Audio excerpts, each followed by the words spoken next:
भाइयों बहनों, सर्वजीवित मनुष्य धर्म के साथ जुड़ा हुआ है और जुड़ा हुआ रहना भी चाहिए, क्योंकि धर्म ही मनुष्य को श्रेष्ठ मनुष्य बनने का रास्ता देता है। भाइयों बहनों, व्रत कथा हिंदी चैनल में आपका स्वागत है। आज हम आपको श्रीमद् भगवद गीता का 8वां अध्याय अक्षर ब्रह्म योग सुनाएंगे। अर्जुन ने कहा, हे पुरुषोत्तम, वह ब्रह्म क्या है? अध्यात्म क्या है? कर्म क्या है? अधिभूत नाम से क्या कहा गया है और अधिदेव किसको कहते हैं? हे मधुसूदन, यह अधिअज्ञ कौन है और वह इस शरीर में कैसे है तथा युक्त चित्त वाले पुरुषों द्वारा अंत समय में आप किस प्रकार जानने में आते हैं? श्री भगवान ने कहा, परम अक्षर ब्रह्म है।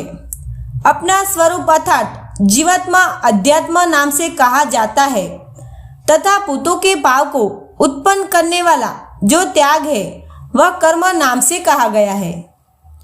उत्पत्ति विनाश धर्म वाले सब पदार्थ अधिभूत है। हिरण्यमय पुरुष अधिदेव है।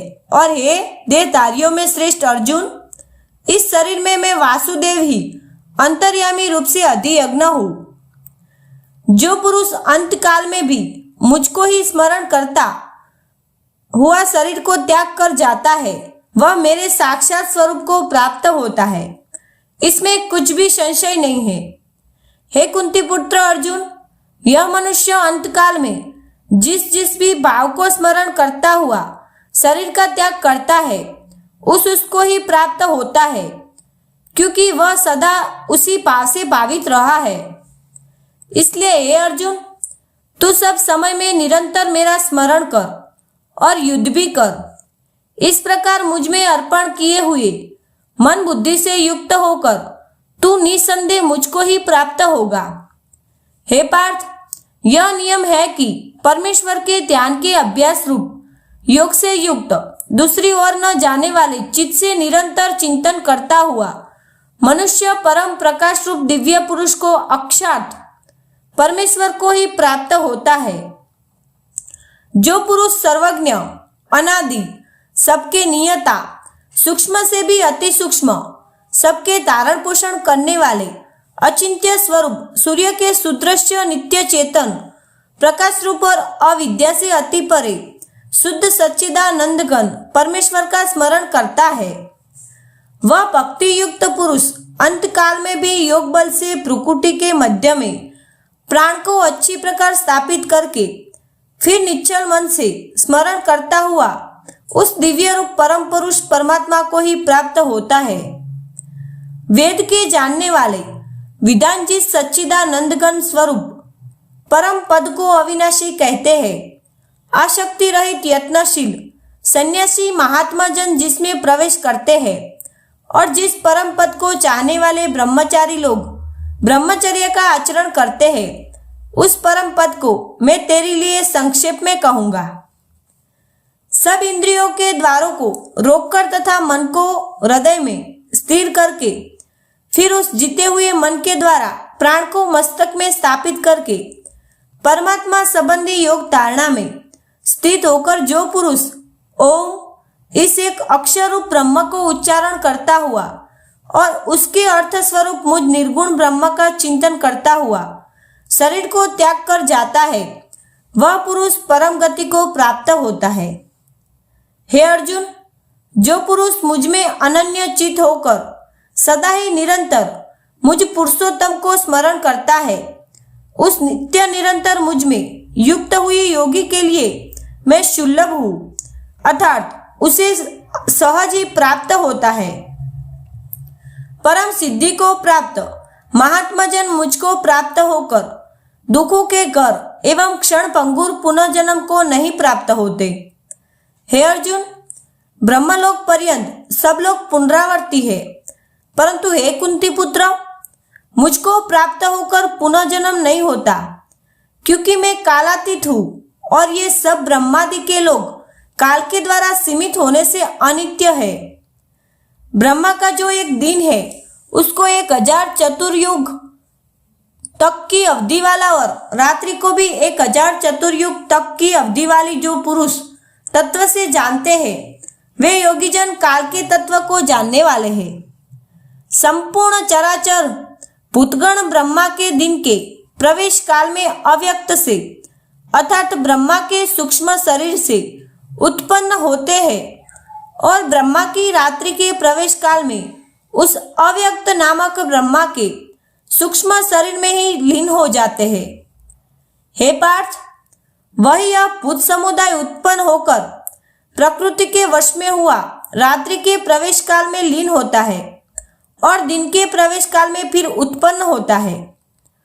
उस अव्यक्त से भी अति परे दूसरा अर्थात विलक्षण जो सनातन अव्यक्त भाव है, वह परम दिव्य पुरुष सब भूतों के नष्ट होने पर भी नष्ट नहीं होता। जो अव्यक्त अक्षर इस नाम से कहा गया है, उसी अक्षर नामक अव्यक्त भाव को परम गति कहते हैं तथा जिस सनातन अव्यक्त भाव को प्राप्त होकर मनुष्य वापस नहीं आते, वह मेरा परम धाम है। हे पार्थ, जिस परमात्मा के अंतर्गत सर्वभूत है और जिस सच्चिदानंदघर परमात्मा से यह समस्त जगत परिपूर्ण है, वह सनातन अव्यक्त परम पुरुष तो अनन्य भक्ति से ही प्राप्त होने योग्य है। हे अर्जुन, जिस काल में शरीर त्याग कर गए हुए योगीजन तो वापस न लौटने वाली गति को और जिस काल में गए हुए वापस लौटने वाली गति को ही प्राप्त होते हैं, उस काल को अर्थात दोनों मार्गों को कहूंगा। जिस मार्ग में ज्योतिमय अग्नि अभिमानी देवता है, दिन का अभिमानी देवता है, शुक्ल पक्ष का अभिमानी देवता है और उत्तरायण के 6 महीनों का अभिमानी देवता है, उस मार्ग में मरकर गए हुए ब्रह्मवेता योगीजन उपर्युक्त देवताओं द्वारा क्रम से ले जाए और जाकर ब्रह्म को प्राप्त होते हैं। जिस मार्ग में तुमाभिमानी देवता है, रात्रि अभिमानी देवता है तथा कृष्ण पक्ष का अभिमानी देवता है और दक्षिणायन का 6 महीनों का अभिमानी देवता है, उस मार्ग में मरकर गया हुआ सकाम कर्म करने वाला योगी उपर्युक्त देवताओं द्वारा कम से ले गया हुआ चंद्रमा की ज्योति को प्राप्त होकर स्वर्ग में अपने शुभ कर्मों का फल भोगकर वापस आता है। क्योंकि जगत के ये 2 प्रकार के शुक्ल और कृष्ण अर्थात देवयान और पितृयान मार्ग सनातन माने गए हैं। इनमें एक के द्वारा गया हुआ जिससे वापस नहीं लौटना पड़ता, उस परम गति को प्राप्त होता है और दूसरे के द्वारा गया हुआ फिर वापस आता है अर्थात जन्म मृत्यु को प्राप्त होता है। हे पार्थ, इस प्रकार इन दोनों मार्गों को तत्व से जानकर कोई भी योगी मोहित नहीं होता। इस कारण हे अर्जुन, तू सब काल में समबुद्धि रूप योग से युक्त हो अर्थात निरंतर मेरी प्राप्ति के लिए साधन करने वाला हो। योगी पुरुष इस रहस्य को तत्व से जानकर वेदों के पढ़ने में तथा यज्ञ, तप और दान आदि के करने में जो पुण्य फल कहा है, उन सबको निसंदेह उल्लंघन कर जाता है और सनातन परम पद को प्राप्त होता है। मित्रों, वडिलों, आज हमने श्रीमद् भगवत गीता का 8वां अध्याय अक्षर ब्रह्म योग सुना। आगे का अध्याय सुनने के लिए डिस्क्रिप्शन में लिंक दी गई है। भाइयों बहनों, ये अध्याय आप और करके वडिलों को जरूर सुनाना, क्योंकि गीता पाठ करना अपने धर्म में बड़ा महात्म्य है। वीडियो अच्छा लगे तो लाइक, शेयर, सब्सक्राइब जरूर करना। ये वीडियो दूसरे ग्रुप में जरूर भेजना, जिससे दूसरों को भी इस कथा का लाभ मिले। जय श्री कृष्णा, जय देवकी नंदन।